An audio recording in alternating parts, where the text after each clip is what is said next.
To simplify the square root of 25, I would hope that we would see that 25 is a perfect square 5 times 5, so the square root of 25 is 5.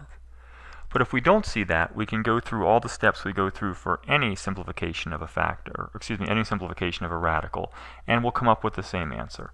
And the first step is to factor the number underneath the radical. So in this case, to factor 25. So let's do that. To factor 25, my first step is to create a prime factorization tree. That is a tree that will break down 25 into all its component prime factors. And there it is. So I know that the prime factors of 25 are 5 and 5. Now that I know what those factors are, I can use them to rewrite the original expression using those factors.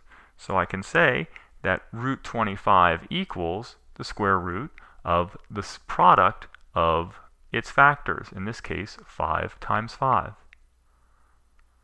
Now I can take that second expression that I've written and I can try to circle all the like pairs in it. And when I look, I see I have two different 5s. So I'm going to circle 5 times 5.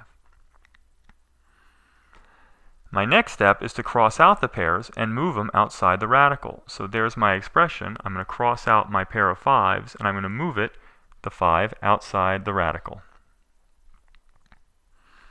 My next step is to multiply the terms outside the radical and inside the radical. But when I look outside the radical, I have only 5. There's nothing to multiply. And inside the radical, I've already crossed out my pair of 5s. There's nothing there. So I don't have to do this step. The answer is simply what's left over, or 5. So the square root of 25 is 5.